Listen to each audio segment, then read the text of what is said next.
You know, the challenge is you got to rebuild with a lot of new players who will be younger, have new roles, less experience, and how do they respond, you know, to these new roles. And I've been pleased so far with the way our players have embraced the new roles, the new responsibilities. We're going to be a work in progress, and that's going to be critical to our success.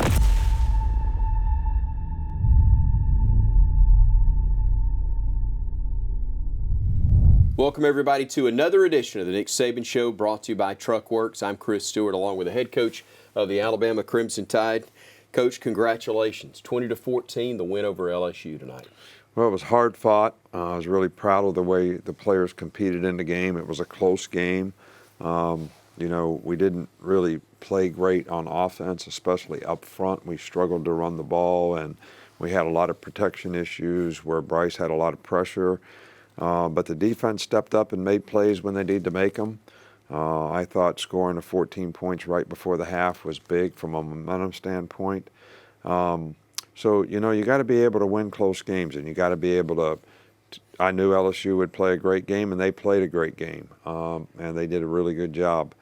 But you got to be able to win close games, and I was really – the competitive character that our players showed at the end of that game to stop them in the red zone on fourth down, and then, you know, I mean, it was phenomenal. I was really proud of them. You referenced this just a moment ago, Coach, but when you lose your starting center in the first quarter of a game, what type of challenges does that present for the entire unit to try to pick up the slack? Well, Chris has played center very well, you know, for us in the past, but he probably doesn't take nearly as many reps at center because he's been playing right tackle. So it probably was not fair, totally fair to him to put him in there. He is the most experienced guy.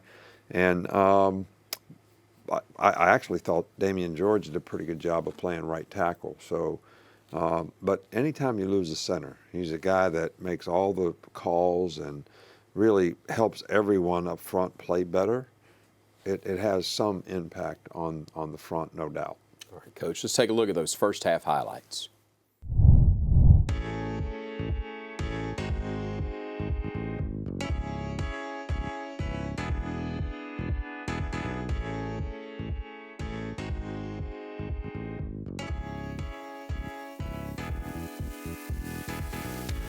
The deep man for Alabama, Slade Bolden. The snap, and it is a fake. And now a shovel pass. First down. It is complete down to the 40, 35, 30. Jack Mashburn, the tight end, down to the 30 to the 26-yard line. So it'll be a 1st and 10. Mashburn on the receiving end of that pass. LSU 0 of 1 in third down conversions. Here's the throw near side, wide open, touchdown. That'll be Brian Thomas on the receiving end of an 8-yard touchdown pass. Tommy Brown is in as teammates lost helmets on the last play.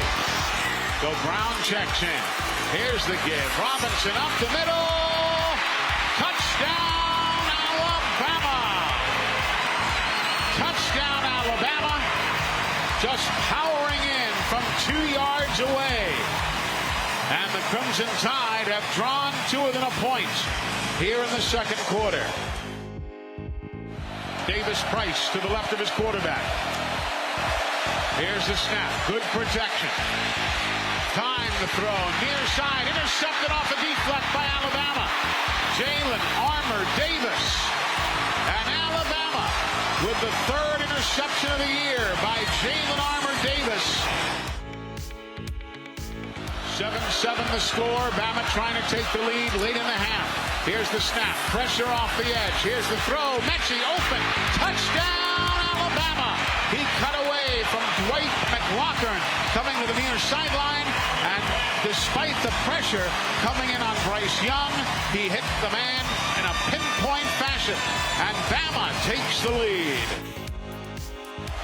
Johnson waits, claps his hands, looks at his running back, gets the snap, stands in, down he goes. Will Anderson, come on down. 3 sacks tonight for the Alabama Crimson Tide.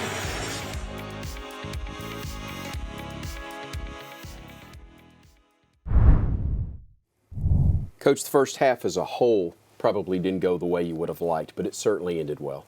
Well, we started out slow, especially on offense. And, that's been the thing that has controlled the tempo of the game for us, all season long. And been very productive, pretty consistent scoring points. And we actually scored the 14 points right before the half where we had a good drive. They had 68 yards on the drive where they had the fake punt, but only 9 yards the rest of the half. So we really were playing well defensively, and then we got the turnover and scored again. So it changed the momentum of the game for us, energy-wise, to go up 14-7 at halftime. All right, Coach, we'll take a look at the second half highlights in a moment as we continue here on the Nick Saban Show. The Nick Saban Show is brought to you by the University of Alabama, where legends are made, and by Coca-Cola. Together tastes better.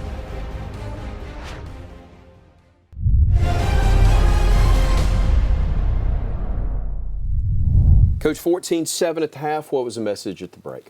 Well, we knew they were going to get the ball first, so I thought it was important for us to get a stop. And we wanted to control the tempo of the game on offense, but we went 3 and out, 3 or 4 times. We just couldn't get it going, had negative plays, couldn't run the ball effectively. But the defense got a turnover, and that got us up 2 scores. And missing an extra point, we had 2 bad snaps today, one on the extra point and one on the field goal attempt early in the game.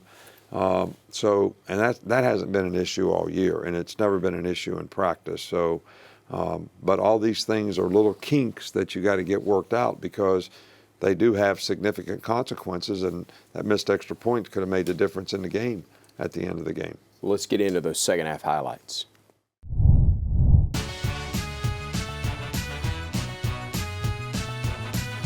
From their own 47-yard line.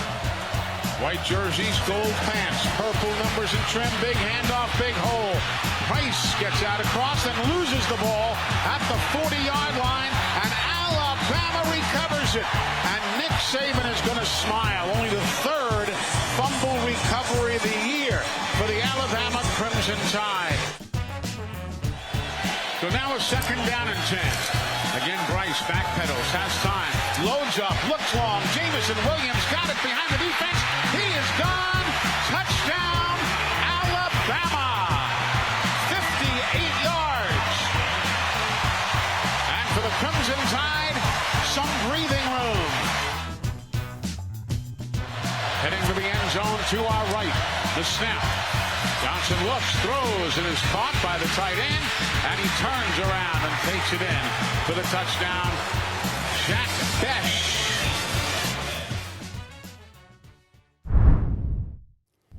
Coach, in a tight game especially, you need your leaders to lead, and you certainly got that on the defensive side. Well, we had some guys that played outstanding today on defense. Will Anderson's played great all year, but he had constant pressure on the quarterback, affected the quarterback, had a couple sacks, had some tackles for loss. Phil Mathis played an outstanding game. But I think the entire defense really sort of came together and played well and made plays when they had to make plays in the game. They kept going for it on 4th down. We were stopping on 3rd down, but they were making the 4th downs, and it was actually a 4th down play that got them down there in the red zone where we stopped them. So I was really, really proud of the way all the defensive players competed in the game. Held on to get the 20-14 victory over LSU in Tuscaloosa. We've got a whole lot more coming up. Stay with us right here on the Nick Saban Show, brought to you by Truckworks. The Nick Saban Show is brought to you by Tiffin Motorhomes, made to move you. And by Aflac. Get to know us at aflac.com.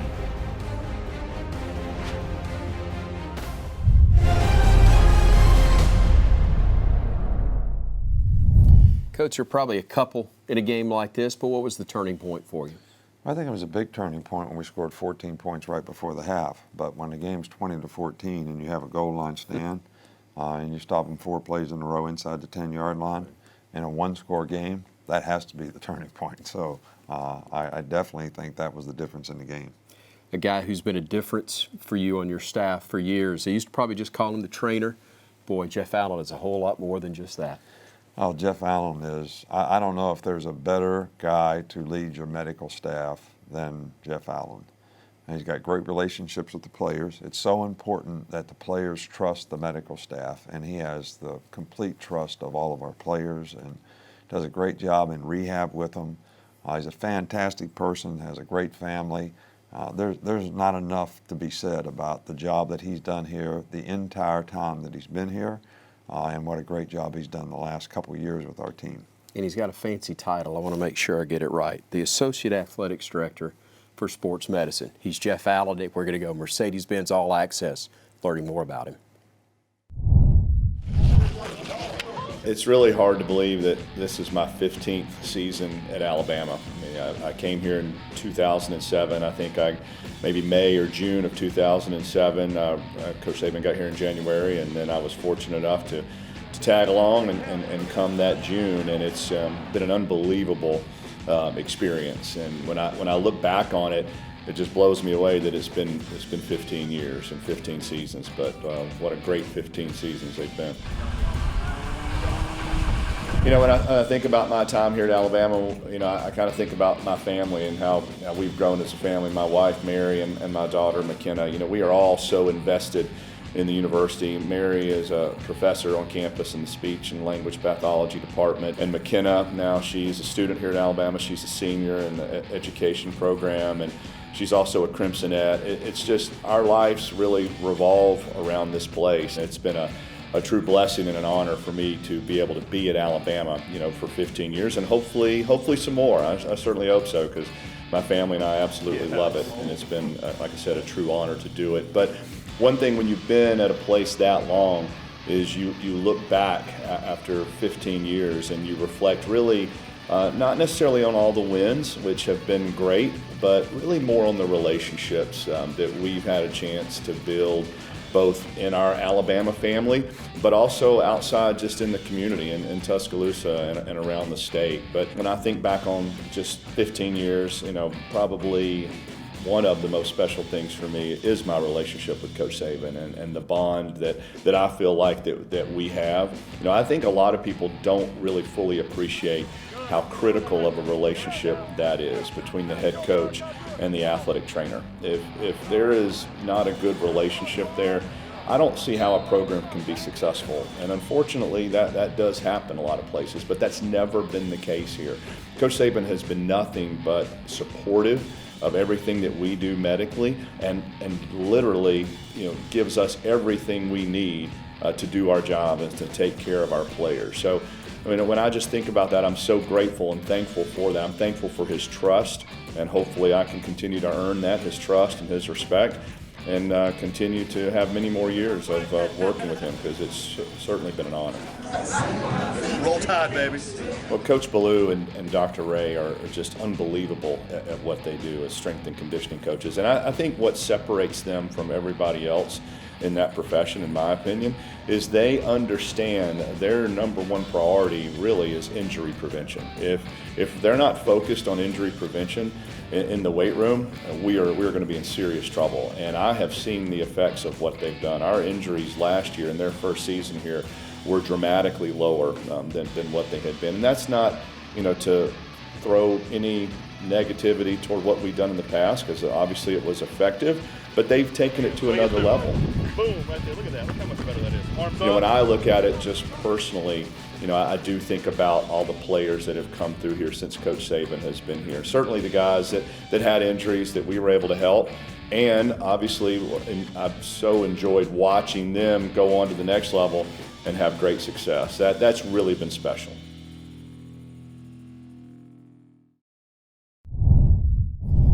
Coach, time for your play of the game, brought to us by CB&S Bank. Yeah, well, this is one of the sacks in the game. We're running a stunt up front, but first of all, it's pretty good coverage on this play. We're playing box over here where he's going to reroute and take first to the flat. Kool-Aid's going to play the outside quarter.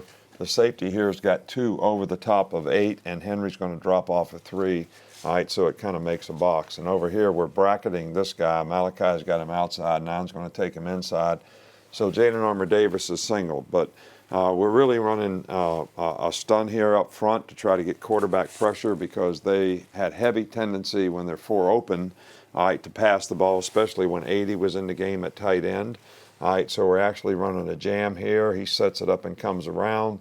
On this side, we're going to pop, so we're going to come up the field.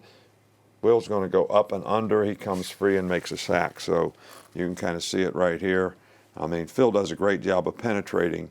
And when both guys set soft and deep, this is a good game against him because it's hard for him to pass it off. The center slides the other way, and you're hoping to get pressure on the side away from the center slide. And you see we got pretty good coverage down the field as well. 2 does a good job of taking 80. Like to see 8 get 80 to go over the top, and he should be on 11. 2 takes 80. Henry's dropping off a 3, which is the back who doesn't really come out. We got the guy bracketed at the top and a single coverage to the field. So that was a big sack in the game for us on first down. The Nick Saban Show is brought to you by Trustmark. People you trust, advice that works.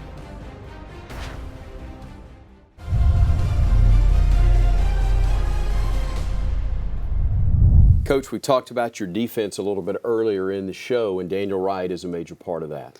Well, Daniel Wright I'm so proud of him, knowing where he came from when we recruited him. He's graduated from school. He is a leader on the team, but he's always accepted his role, whatever it is, playing on special teams. He's been a starter, then he's not been a starter, then he played in dime. All right, so the perseverance that he showed as a player here and stuck with it, stuck with the program. And, you know, there's probably not many guys on the team that the team means more than it does to him. Right. It means a lot to him to be a part of the team, and I'm really proud of him. It means a lot to us to be able to let you get to know about Daniel Wright. Daniel Wright, Fort Lauderdale, Florida, safety. Alabama, my mom kind of introduced me to Alabama at a young age. I kind of didn't know all the background and history about, Coach Saban and, Bill and Bryant. So, being able to have the experience to see Alabama and notice that, it was more like a dynasty, building an empire here. It kind of made me focus on the details of like how they kept the organization and being able to follow the right path and being able to choose that it's not just mostly off the field, it's also on the field as well. I can say it's been wonderful, being able to be coached by one of the best college coaches, in the world. Having him as, one of our leaders is the best thing because, he gave us the platform to be able to, experience what we have to go through and also have that discipline towards football. And I think that's one of the things that you can learn on the football field is having discipline and being able to know your job, knowing why you're doing it and knowing why it's important. Well, it's one of those moments where it's surreal. You're walking into a tunnel and it's like, man, like we finally here. And then just having that crowd and then hearing the fans in the stadium just gives you that little tingle feeling. And it's kind of an intense moment. And it's almost like one of those times where you're in a dream, but it's actually you're living in a dream. And that's just one of the best things I felt coming out of the tunnel in Alabama. Coming back this year was probably one of the best opportunities I had to take because, I wanted to focus on little things and the details that I needed to correct. And I think that having that mindset and knowing that you have to fix a lot of things or little things because, you see a little, see a lot. And I think that was the main important for me to take the step into coming back and also wanting to pursue the league next year so I can come in there and be confident and knowing that I could do my job and do what they need me to do. Well, one thing I can tell the fans is, I know COVID, took us off 1 year, but this year is going to be one of the most experienced historical years that Alabama would have, and hope you're here to see it. The Nick Saban Show is brought to you by Tiffin Motorhomes, made to move you.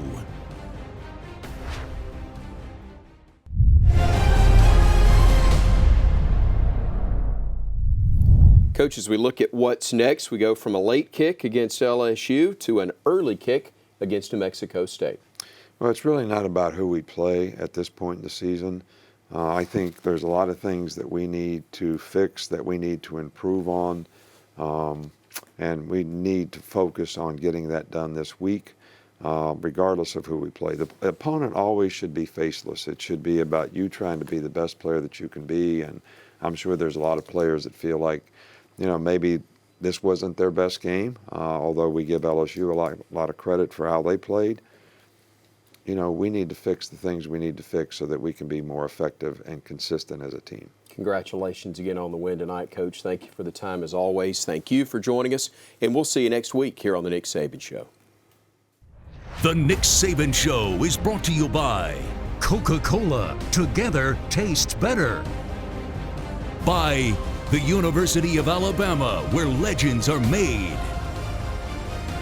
And by Trustmark. People you trust, advice that works.